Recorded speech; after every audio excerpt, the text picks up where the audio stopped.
सिर्फ और सिर्फ रिजर्व्ड कैटेगरी की पोस्ट्स के लिए ही अप्लाई कर सकता था। ओपन कैटेगरी की जॉब्स के लिए कोई चांस नहीं।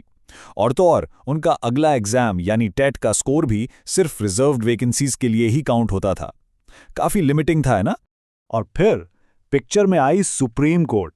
उन्होंने एक ऐसा फैसला सुनाया जिसने टेट इम्तिहान का पूरा मतलब ही बदल दिया। सही मायनों में ये एक गेम चेंजर था। तो देखिए हुआ क्या। 2022 तक वही पुराने रिस्ट्रिक्टिव रूल्स चल रहे थे।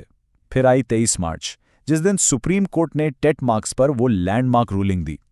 और इस फैसले के बाद से आगे की भर्ती के लिए एक बिल्कुल नया और ज्यादा फेयर सिस्टम बन गया। तो सवाल ये है, इस फैसले का सबसे अहम पॉइंट क्या था? कोर्ट ने बिल्कुल साफ साफ कहा कि टेट एक क्वालिफाइंग टेस्ट है, मेरिट टेस्ट नहीं। मतलब ये कि टेट का काम सिर्फ इतना बताना है कि कोई कैंडिडेट आगे बढ़ने के लायक है या नहीं। कैंडिडेट्स की रैंकिंग करना इसका काम नहीं है। तो चलिए अब देखते हैं कि इस डिसीजन के बाद टीचिंग पोस्ट तक पहुंचने का नया रास्ता कैसा दिखता है। ये देखिए, ये कंपैरिजन सब कुछ साफ कर देता है। पहले 82 मार्क्स का मतलब था सिर्फ रिजर्व्ड पोस्ट्स बस, लेकिन अब नए रूल के मुताबिक अगर 82 मार्क्स हैं तो कैंडिडेट रिजर्व्ड और ओपन दोनों कैटेगरीज की पोस्ट्स के लिए एलिजिबल है। कितना बड़ा फर्क है। तो अब क्वालिफाइंग स्कोर्स बिल्कुल सीधे और साफ हैं। रिजर्व्ड कैटेगरी के लिए 55% यानी 82+ मार्क्स और ओपन कैटेगरी के लिए 60% यानी 90+ मार्क्स।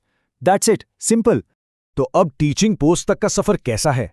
सिर्फ 3 simple steps. Number 1, TET pass करना है, 82+ फॉर कैटेगरी या 90+ फॉर ओपन। नंबर 2, TAIT में एक जबरदस्त स्कोर लाना है। और नंबर 3, इस TAIT स्कोर को इस्तेमाल करके रिजर्व्ड और ओपन दोनों तरह की पोस्ट्स के लिए कंपीट करना है।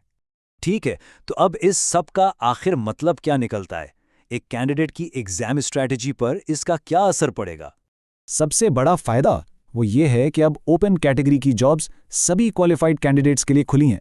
फर्क नहीं पड़ता कि उनका टेट स्कोर 82+ है या 90+।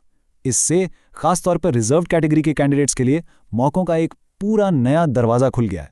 अब आते हैं इस सवाल पर जो शायद बहुत से लोगों के दिमाग में चल रहा होगा, अगर मैंने पहले टेट 82 मार्क्स से पास किया था तो क्या अब 90 लाने के लिए दोबारा एग्जाम देना होगा? और इसका जवाब है एक बड़ा सा नहीं, बिल्कुल जरूरत नहीं है। कोर्ट की रूलिंग के हिसाब से 82+ मार्क्स वाली पुरानी क्वालिफिकेशन ही काफी है। एग्जाम दोबारा देने की कोई जरूरत नहीं, बल्कि अब आपकी वो पुरानी क्वालिफिकेशन पहले से कहीं ज्यादा वैल्यूएबल हो गई है।